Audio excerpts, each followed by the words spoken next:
Destroying Destiny, Book 1, The Westerfish, Chapter 9, The Croaking Swamp.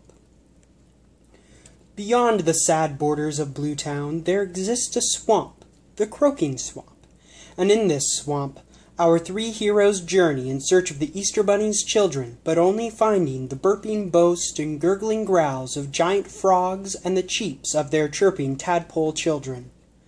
Bursting bubbles slap muddy splashes onto the arms and legs of our heroes, and the sloppy, slurpy ground embraces their feet with each step. The moist air is sticky, the plant life is icky, and the overpopulous mosquitoes result in itching. But despite these difficult discomforts, our heroes trudge onward. "Disgusting!" Pancake squealed as a frolicking frog licked her sugary skin. "Ugh! I've had enough of this place!" "I hate to say it, but I wish we were back in Bluetown, sadly enough," sighed Gertrude, flicking mud from his hair. "Funny," zipped Steve. "Get it? Bluetown? And sadly enough?" "Yeah, hilarious," sneered Pancake, as a frog burped nearby her. "Why would a bunch of bunnies make this wretched place their home?" "The swamp looks very homely from what I can see," chuckled Steve. "Steve, please," huffed Pancake, rolling her eyes, then continuing. "What exactly are we looking for? I mean, there aren't going to be any burrows in a swamp for the bunnies to live in." True. "Don't worry, Pan, we'll figure it out," said Gertrude, struggling to pull his foot from the muck. Slurp by slip, our heroic threesome traveled and toiled tiredly but boldly, hoping for the appearance of a bunny. Foul scents fumed from the murky earth, while amphibious creatures of all sorts lurked and swam through the swampy scene. Long-legged swamp chickens, too light to sink, scampered across the ground surface, leaving only footprints and feathers behind, and they fearfully clucked as mud-swimmer foxes chased their poultry behinds. Messy, dark clouds hung low and moved slow, while mossy, daunting trees lumbered their heavy leaves in the wind. The croaking swamp croaked, swamped with the ribbit of far too many frogs, and our hero trio moaned, barely bearing the conditions of the terrain. "Maybe the napping witch of the knapsacks lied," Pancake moaned. "We should just turn back."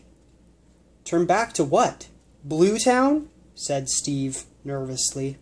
"I don't want to be at that shop again, and we have nothing to gain by going back there. If anything, we should just travel directly from here to the lamented lake. That'll bring us closer to the islands of the east." "You're right," said Pancake, taking a deep breath. "Would you stop that, you stupid booger-brained frogs?" the Candy Girl yelled, slapping a frog's tongue away from her arm, and almost yelled again, if not for the hushing from Gertrude. "Shh, Ben, look," the boy said, pointing in the distance. "I think it's a bunny."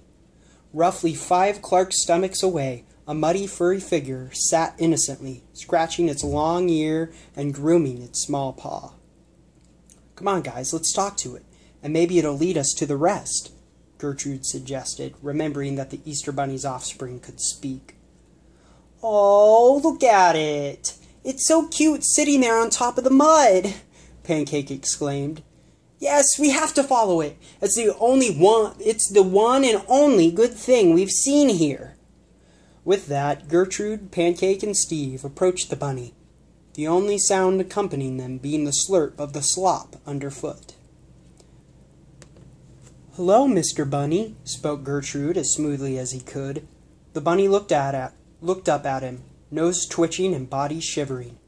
"Mr. Bunny, we need Suddenly the bunny let out a shriek and squealed, "Run away! Run away!" Gertrude jumped back as Pancake knocked him upside the head. "Booger Brain, look what you did!" "Run! Run?" questioned multitudes of voices from below the muck for a second, but only a second. Little scared bunnies revealed themselves, head upon head and ears upon ears, popping up frantically. We never needed a reason to flee before. If there is potential danger, we must run, yelled one. Yes, he is right. Run, run, run to Patrick the Protector, the terrified bunny screamed in response. Then, with not a moment wasted, the rabbit scampered from the mud, bounding and bouncing away, only one slipping on the slop. The one bunny, pure white with piercing green eyes, struggled and strained to run, but its foot was stuck in the muck.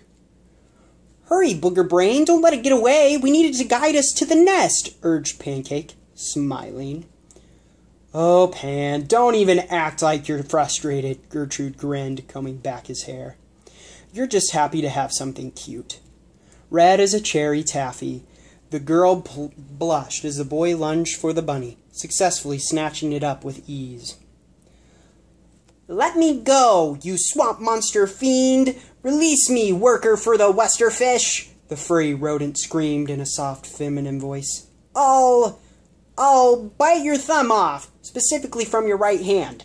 I'll nibble your fingernails. I'll poop on your arm. Aw, it's so cute, Pancake exclaimed, patting the struggling creature on the head. Cute? Cute? I prefer beautiful. Now let me go. My brothers and sisters are bound to be looking for me soon, probably bounding everywhere. The bunny squirmed. Their irrational worry knows no bounds. Pancake lowered her head, speaking softly. Don't be frightened. We just need you to lead us to your nest, and we need to talk to you and your siblings. Frightened? How dare you suggest such a thing? The bold bunny asserted, licking its paws and combing its ears back. I, Bonnie, am the one brave bunny of all my siblings. Bonnie the bunny ceased squirming in Gertrude's hands. See? I'm not scared at all. Now what were you saying about speaking to my family? Pancake smiled, looking at the fierce critter with joy. We're on a journey to collect the 3 keys to the sky's control room so we can defeat the Westerfish, get the key from it, and implement a new Easter bunny to take your mother's place. Candy child, Bonnie said, first, back away. Your face is too close to mine, and if you don't back off, I may just have to eat some of your nose. Your sugary skin looks quite delightful.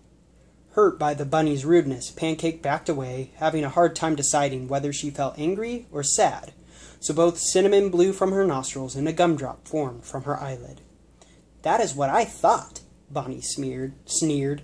Just because you are a relative, being a candy person and all, don't expect special treatment. The only true family, in my opinion, is my mother's bunny offspring. Not so cute anymore, is she? Zipped Steve. Hardly, Pancake sobbed, crossing her arms, then glaring back at the bunny. Quite the girl you have there, Bonnie sassed, looking up at Gertrude. Now, you said you wanted me to lead you to my nest and try to convince one of us to take our mother's throne. Gertrude nodded, and the bunny snuggled into the boy's clothes and sighed. No can do. You can't expect me to trust you. Why? For all I know, you could be with the forces of the Westerfish, sent out to capture us. All the tyrant wants is the password to the control room. I mean the throne room.